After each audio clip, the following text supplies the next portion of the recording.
రూపాయల నోట్లు అట్లాగనే 500 రూపాయల నోట్లు రద్దు చేయడం జరిగింది.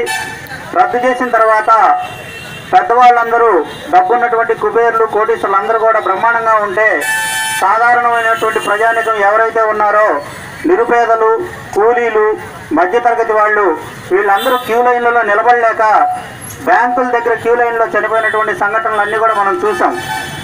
మరి 50 రోజుల్లో ఈ పరిస్థితిని సరి చేస్తామని చెప్పి కేంద్ర ప్రభుత్వం అట్లానే ప్రధానమంత్రి మోడీ చెప్పడం జరిగింది.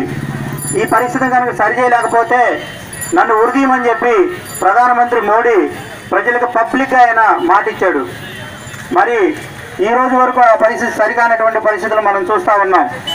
అట్లాగనే ఒక పక్క నుంచి రైతులకు రుణమాఫీ చేస్తామని చెప్పి రైతులకు రుణమాఫీ చేయకపోగా కార్పొరేట్ సెక్టార్లో ఉన్నటువంటి వాళ్ళకి 7,000 కోట్ల రూపాయలు రుణాన్ని మాఫీ చేసి కేంద్ర ప్రభుత్వం విజయమాల్యా లాంటి వాళ్ళు, లిక్కర్ కింగ్ విజయమాల్యా లాంటి వాళ్ళు దేశం దాటిపోతూ ఉంటే మెలకుండా చూస్తూ ఊరుకున్నటువంటి పరిస్థితిని మనం చూసాం.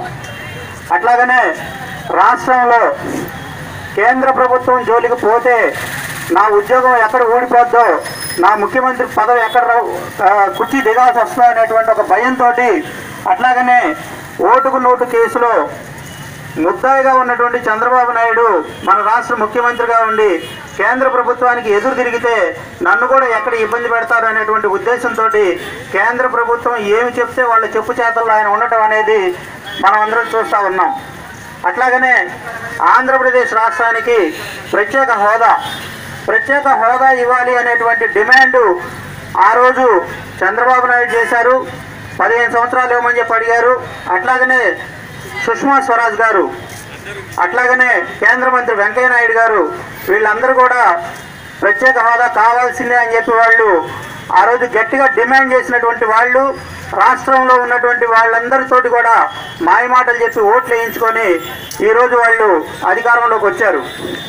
అధికారంలోకి వచ్చిన తర్వాత సార్ ఆర్టీసీ బస్ కొంచెం బ్యాక్ కానీ ముందుకు కానీ వెనక్కి కొంచెం ప్లేస్ ఉంది కాబట్టి